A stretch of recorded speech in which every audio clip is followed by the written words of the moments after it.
नमस्ते, स्वागत है आपका आज के इस दिलचस्प एक्सप्लेनर में। क्या आपने कभी राजस्थानी लोकगीतों की धुन पर थिरकते हुए सोचा है कि उन सुरीले बोलों के पीछे आखिर क्या छिपा है? आज हम बिल्कुल यही गहराई से समझने जा रहे हैं। हम राजस्थान की उस आन बान शान और संगीत में छुपे गहरे ऐतिहासिक अर्थों को डिकोड करेंगे, जो सिर्फ कानों को नहीं बल्कि सीधे रूह को छूते हैं। अब आपने राजस्थानी गानों में घड़ी खम्मा तो अनगिनत बार सुना होगा, है ना? लेकिन क्या कभी सोचा है कि इस बेहद ही लोकप्रिय और उत्सव भरे संगीत के पीछे कितना गहरा सांस्कृतिक अर्थ हो सकता है? ये सच में सिर्फ एक आम हेलो या नमस्ते बिल्कुल नहीं है। आज हम उस असल वजन और ऐतिहासिक सम्मान को महसूस करेंगे जो इस एक छोटे से वाक्यांश को इतना खास बनाता है। तो चलिए बिना देर किए शुरू करते हैं। आज हम सबसे पहले इस घनी खम्मा के असली अर्थ की तह तक जाएंगे। फिर हम राजस्थान के उस रंग बिरंगे पारंपरिक पहनावे और रेगिस्तानी आभूषणों की खूबसूरती को देखेंगे। और इसके बाद हम बात करेंगे राजपूताना के उस गौरवशाली सम्मान और संस्कृति की आन बान शान की, जो इस पूरी पहचान की नींव है। तो सबसे पहले बात करते हैं घड़ी खम्मा की। आखिर सम्मान का ये अभिवादन इतना महत्वपूर्ण क्यों है? देखिए, घड़ी खम्मा कोई साधारण नमस्ते बिल्कुल नहीं है। जब आप राजस्थानी संगीत में इसे सुनते हैं तो असल में यह एक बहुत ही गहरा पारंपरिक अभिवादन है। ये बड़ों के प्रति या सम्मानित लोगों के प्रति असीम आदर और श्रद्धा दिखाने का एक तरीका है।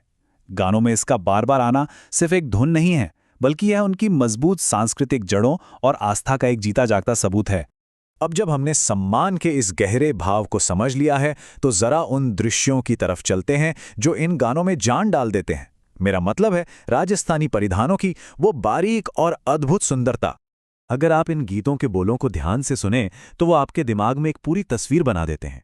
गानों में जिक्र आता है घेरदार घाघरों का, यानी वो चौड़ा और बहुत ही भारी घेर वाला पारंपरिक स्कर्ट, और फिर है गुलाबी रंग की ओढ़नी या चुनर, जो कि एक बेहद आकर्षक चटक गुलाबी रंग का घूंघट है। ये बोल सिर्फ कपड़ों की बात नहीं कर रहे हैं, बल्कि ये एक बहुत ही स्पष्ट पहचान बना रहे हैं जो राजस्थान को दुनिया में सबसे अलग दिखाती है। और मजे की बात देखिए, ये खूबसूरती सिर्फ देखने वाली नहीं है, आप इसे सुन भी सकते हैं। एक लाइन है, घुंघरिया थोड़ा बाजे, जिसका सीधा सा मतलब है पैरों में बंधी घुंघरुओं की छम छम। सोचिए, गानों में ये घुंघरू सिर्फ एक वाद्य यंत्र नहीं है, बल्कि ये उस पूरी संस्कृति के सौंदर्य को पूरा करते हैं। उस रंग बिरंगे माहौल में जब घुंघरुओं की झंकार जुड़ती है तो पूरी संस्कृति जैसे एकदम से जीवंत हो उठती है। पहनावे के बाद चलिए अब बात करते हैं उन चीजों की जो इस रूप को और निखारते हैं। पारंपरिक रेगिस्तानी आभूषण, ये सच में सिर्फ गहने नहीं बल्कि पहचान के प्रतीक हैं। इन लोक गीतों में पारंपरिक आभूषणों की जो बारीकी है वो सच में कमाल की है। जैसे हंस हार, जो गले की शोभा बढ़ाता है और अपनी पूरी चमक के साथ निखरता है। फिर कानों के लिए हैं कर्ण फूल, जो बहुत ही प्यारे और पारंपरिक झुमके होते हैं। और सबसे खास, सिर पर पहनी जाने वाली रखड़ी। वो कहते हैं रखड़ी में मोतीड़ा दमके, यानी इस आभूषण के मोती सिर पर चमकते हैं। ये सारा वर्णन हमें बताता है कि राजस्थानी संस्कृति में सौंदर्य को कितने गहरे और कलात्मक ढंग से देखा जाता है। खूबसूरती और गहनों के इस दुनिया से थोड़ा बाहर निकलते हैं और एक बहुत ही बड़े गहरे विषय की तरफ बढ़ते हैं, राजपूताना सम्मान और अपने कुलों को दी जाने वाली सलामी। एक गीत के बोल हैं, खम्मा घड़ी मार राठौड़ा ने मार राजपूताने। ये लाइनें सच में रोंगटे खड़े कर देती हैं। यहाँ खम्मा घड़ी सिर्फ एक अभिवादन नहीं रह जाता, बल्कि यह राठौड़ कुल और राजपूताने के उस महान ऐतिहासिक शौर्य के प्रति एक तीव्र गर्व और सम्मान बन जाता है। यह अपने पुरखों की बहादुरी और उनकी विरासत को दी जाने वाली एक सर्वोच्च सलामी है। और यही बात सबसे ज्यादा दिलचस्प है। एक ही वाक्यांश घड़ी खम्मा दो बिल्कुल अलग लेकिन बहुत अहम भावनाओं को जोड़ रहा है। एक तरफ इसका इस्तेमाल एक अद्वितीय सुंदरता वाली रानी के सम्मान में किया जाता है, जो कि सौंदर्य का आदर है, और दूसरी तरफ बिल्कुल वही अभिवादन राठौड़ों के शौर्य और सैन्य इतिहास को नमन करने के लिए किया जा रहा है। ये सच में एक अद्भुत पुल है जो खूबसूरती और ऐतिहासिक वीरता दोनों को एक साथ जोड़ता है।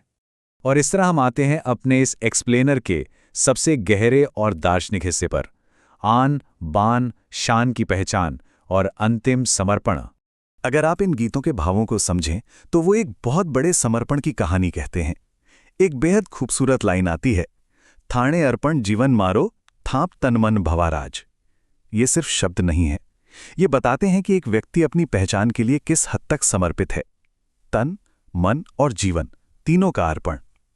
गानों के जरिए ये बताया जा रहा है कि इस क्षेत्रीय पहचान और सम्मान के लिए कोई अपना सब कुछ सौंप देने को तैयार है। तो कुल मिलाकर बात यहां आकर टिकती है कि ये आन बान शान यानी गर्व, सम्मान और गौरव का जो विचार है, ये कोई छोटी मोटी बात नहीं है। बोल कहते हैं आन बान शान पहचान थासु पावे, मतलब यही वो सबसे बड़ी ताकत है, यही वो गौरव है जो एक राजस्थानी की असली पहचान बनाता है। यही वो धागा है जो इस पूरी संस्कृति, उनके इतिहास और लोगों को इतने सदियों से मजबूती से एक साथ बांधे हुए है। तो अब जब हम इस एक्सप्लेनर के अंत में पहुंच गए हैं, मैं आपको एक विचार के साथ छोड़ना चाहता हूं। जरा सोचिए कि इतिहास और उस शौर्य का जो गर्व है, वो किसी भी क्षेत्रीय उत्सव के संगीत में कितनी गहराई से बुना जा सकता है ना कमाल की बात। अगली बार जब भी आप किसी राजस्थानी गीत की धुन सुने, तो सिर्फ उसकी ताल पर ध्यान मत दीजिएगा, उसके बोलों को सुनिएगा। शायद आपको उसमें एक पूरा इतिहास सांस लेता हुआ महसूस हो। इस शानदार सफर में हमारे साथ जुड़ने के लिए बहुत बहुत शुक्रिया। सीखते रहिए और गहराई में जाते रहिए।